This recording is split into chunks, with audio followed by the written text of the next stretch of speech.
return to the shadow in just a minute. Friends, when you've seen the new Blue Coal Temp Master in action, you will know why thousands of homeowners are so enthusiastic about this revolutionary new temperature regulator. The Temp Master, that's T-E-M-P, Temp Master, is post-war design, post-war manufactured. The last word in carefree heating comfort. Listen to this letter. The new Blue Coal Temp Master makes a tremendous difference in our homes. Now we have even, healthful warmth at all times. But we never have to adjust furnace dampers. And we're burning much less fuel. It's a fact. And remember this. The Temp Master can be installed on any furnace, old or new. You'll be amazed when you find out how little it costs to have one installed.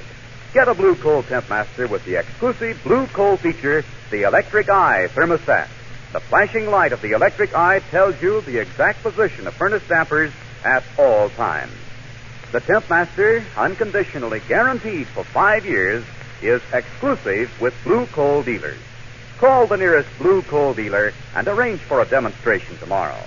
You'll find him listed in the classified phone book under the words Blue Coal. And now, back to the shadow.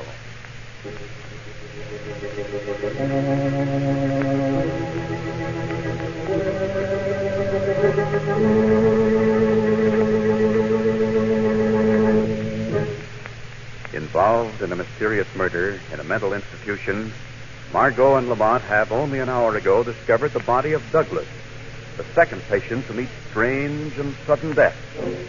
Together, they have left Dr. Stoner's sanitarium and are now driving through the moonlit countryside.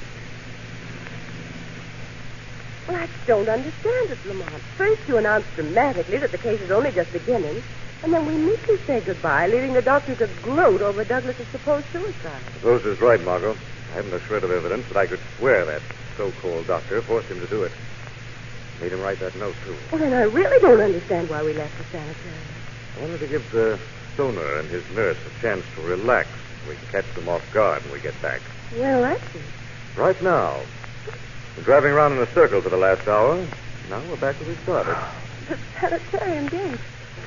Out you get, darling. Go the rest of the way on foot. A little surprise, is it? It's not as if we surprised that doctor. He seems to have thought of everything.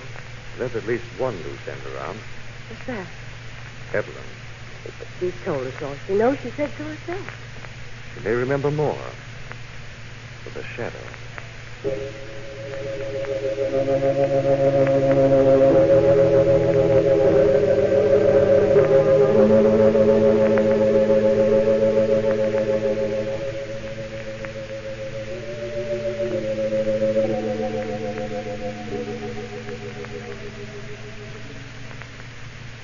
Now I lay me down to sleep.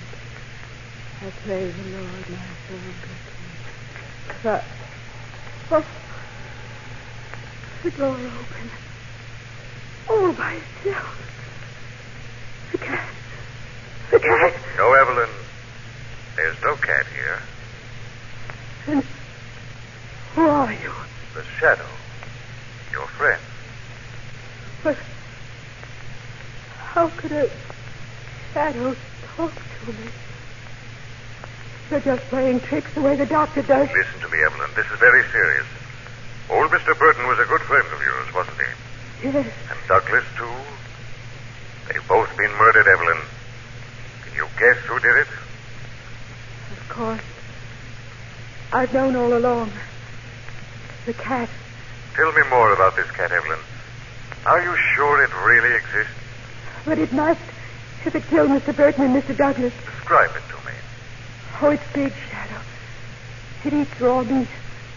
They have to use a whip on it. Its claws are very sharp. And when it snarls at me, I scream and scream. When does this cat snarl at you? Every time the doctor ties me up in the cellar. He wants the cat to kill me, you see. To tear me to pieces.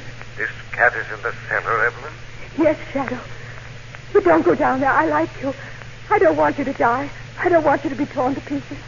Oh, Shadow, where are you? Where are you?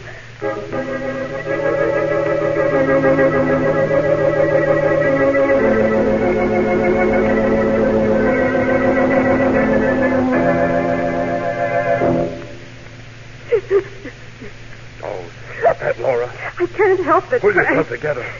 We'll get away with it this time, just as we did with Burton. But Cranston... Cranston was here when Douglas died, and he left thoroughly baffled. He hasn't got a thing on it. Are you sure, Frank? You're completely in the clear, Laura. You're wonderful. That's better, Laura. I like you when you smile. Oh, I wish we could get away from here. I wish we... What's the matter, Laura? Out the window, look. There's someone out there. Cranston and the Lane girl. And they're going toward the cellar door. Well, they must have talked to Evelyn. She must have told them about the cat. Come on, Laura. Where? Down to the cellar by the house stairs. We have a little surprise to prepare for Mr. Cranston.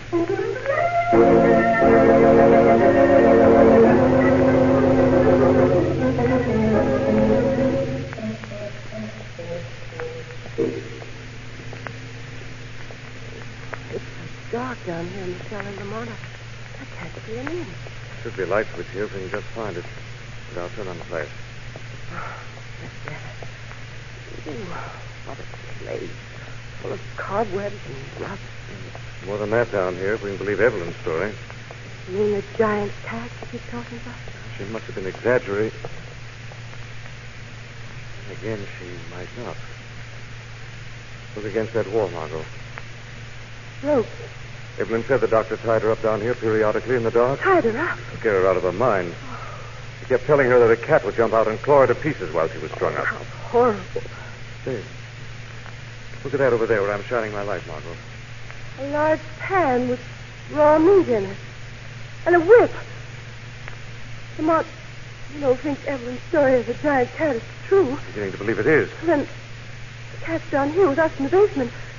It might be hiding in a dark corner. Any one of these corners. Easy, darling. Let's get out of here, Lamont. Let's get out of this dark, horrible cellar. Margo. Sorry, darling. The whole idea of this mental institution just got me. Lamont, listen. Sounds like a cat. Oh, no. Comes from behind the door to that coal bin over there. Let's get out of here. Stay here and hold this flash, Margo. I'll go over and open the door. No, please. Margo, we've got to find out what's down here. Of course. Keep the flashlight on the door. All right. Here goes. There it is. Lamont! Doctor, That ought to hold them both for a little while. What do we do now? Leave them here and get upstairs as fast as we can. They'll come to in a little while, shouldn't we? Kill them, you mean? Well, Oh, don't be a fool, Laura. Nobody has anything on us for disposing of the patients, but if we murdered these two now, we might hang them. all right, then. What do we do? We take the cat upstairs and then get Evelyn. You mean the cat and Evelyn? That's exactly what I mean. Before they come to, we've got to destroy our last witness.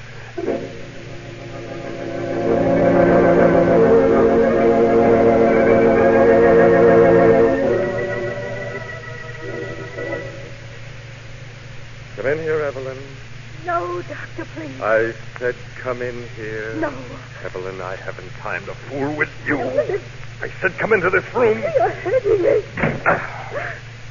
Now, Evelyn, why did you tell Mr. Cranston the cat was in the cellar? But I didn't. Don't lie to me. You were responsible for what happened to Mr. Cranston and Miss Lane. You must pay for it. But what did happen to them? Both of them dead, Evelyn. Clawed to pieces by the wildcat. No. Yes, Evelyn. And the wildcat's still hungry. It's up here now, waiting for you. I don't believe it. Listen, a wildcat's behind that closet door, Evelyn. And when we let it out, it'll claw you to death. All right, Evelyn, down into this chair here in front of the closet. Laura, get strapped. Yes, I've got them. There. Now the feet. Don't strap me down, please. Now, Evelyn, you can't come out of this chair. Now I'm going to count three slowly. I'm going to fling open the closet door. No, don't. 1. Not the cat, please. 2. I can't stand it. I can't. What's holding my arm? Who is it? The shadow, Dr. Stoner. Get away from that closet, Doctor. Get away. Your torture of helpless people has come to an end, Dr. Stoner. What do you mean? The law has a place for you. You too will know the terrors of the mind when you sit in the electric chair. At first, I'm going to prove to your patients that her fears are only imaginary. What are you talking about? Your plan to frighten Evelyn to death was clumsy, Doctor. Very clumsy. When I open the closet door, Evelyn, you'll see. With the wildcat, Daddy. It won't hurt you, Evelyn. Stay away from that door. The cat. Yes, Evelyn. But not the wild beast you were led to believe it was, only a starved and frightened alley cat. Like everything else in this wicked institution, Evelyn, the cat was merely a device calculated to cause death by imagination.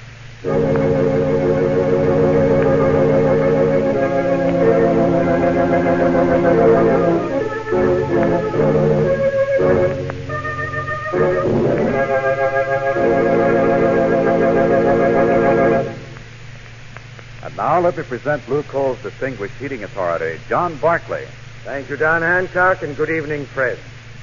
Perhaps I can emphasize the easy way to run a furnace if I point out today the things you should not do. Here's a list of the most important don'ts.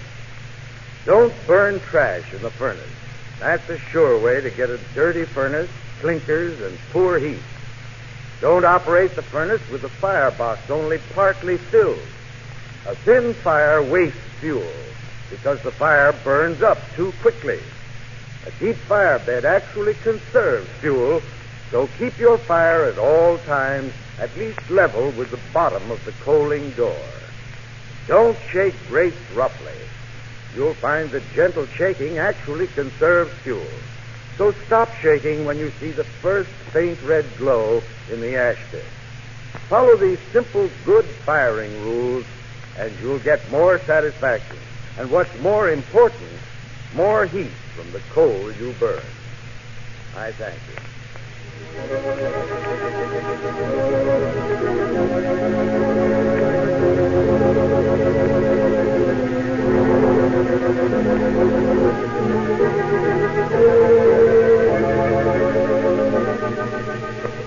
This story is copyrighted by Street and Smith Publications, Incorporated. The characters, names, places, and plot are fictitious.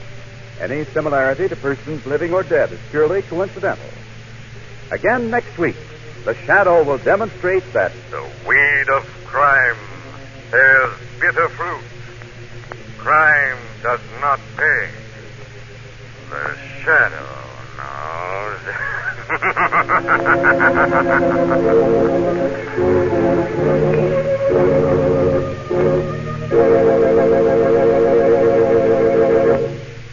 next week, same time, same station, your friendly Blue Coal dealer brings you another strange and thrilling adventure in the Shadow's daring battle against the forces of evil. This is Don Hancock saying, keep the home fires burning with Blue Coal. The Shadow is presented by the D, L, and W Coal Company, distributors of Blue Coal.